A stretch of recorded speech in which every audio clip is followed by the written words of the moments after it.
This video is for educational purpose. Everything you will listen in this video is taken from the internet or any book or any documentary which is available for public. शुक्रवार को Dubai का आसमान भारतीय सेना की ताकत का गवाह बनने वाला था। दुनिया भर की निगाहें भारत के स्वदेशी फाइटर जेट तेजस पर टिकी थी। हवा में हलचल थी, कैमरे तैयार थे और दर्शकों की आंखों में चमक थी, क्योंकि तेजस अपनी एरोबैटिक्स स्किल दिखाने वाला था। लेकिन कुछ ही पलों में गर्व का यह क्षण एक ऐसे हादसे में बदल गया जिसने पूरे देश की सांसें रोक दी।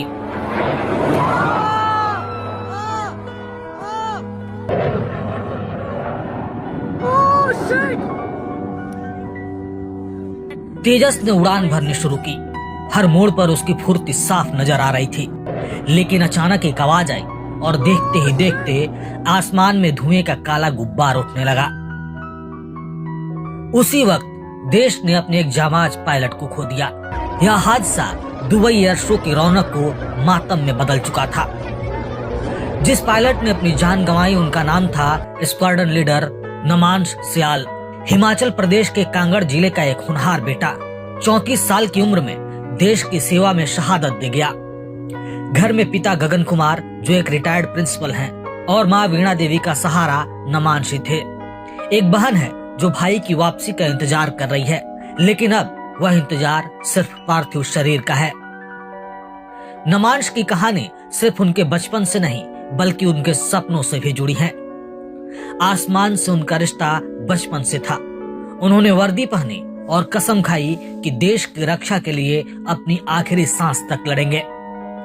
उनके जीवन का सबसे भावुक पहलू यह है कि उनकी पत्नी अफसाना भी एयरफोर्स में पायलट हैं। 16 साल की शादी, एक 7 साल की बेटी और एक ऐसा परिवार जो हर दिन आसमान के खतरों को समझते हुए भी मुस्कुरा कर जीता है। परंतु उसी आसमान ने आज उन्हें सबसे बड़ा दर्द दे दिया। दुबई में जब तेजस प्रदर्शन के लिए उड़ रहा था, वह एक बैरल रोल मैन्यूवर कर रहा था। यह कोई कठिन करतब नहीं होता, लेकिन इसे करने के दौरान जेट को उल्टा होकर नीचे की ओर आना पड़ता है और फिर तेजी से ऊपर उठना होता है। तेजस ने भी यही कोशिश की, पर वह ऊपर लौटने से पहले ही धरती के बहुत करीब आ गया। एक्सपर्ट्स का कहना है कि स्पीड शायद कम हो गई थी, ऊंचाई भी पर्याप्त नहीं थी और फिर 1 सेकंड की चूक ने सब कुछ खत्म कर दिया। कुछ एक्सपर्ट्स ने इंजन फेल होने की आशंका भी जताई है, पर इंडियन एयरफोर्स ने अभी तक इसका कोई आधिकारिक कारण नहीं बताया है। कोर्ट ऑफ इंक्वायरी शुरू हो चुकी है और सच सामने आने में समय लगेगा। स्क्वाड्रन लीडर नमांश सयाल ने वर्दी की शपथ आखिरी सांस तक निभाई। उन्होंने देश की आन बान शान के लिए सब कुछ कुर्बान कर दिया। एक परिवार बिखर गया, लेकिन देश एक नायक को सलाम कर रहा है। स्क्वाड्रन लीडर नमांश सयाल की शहादत हमेशा याद रखी जाएगी।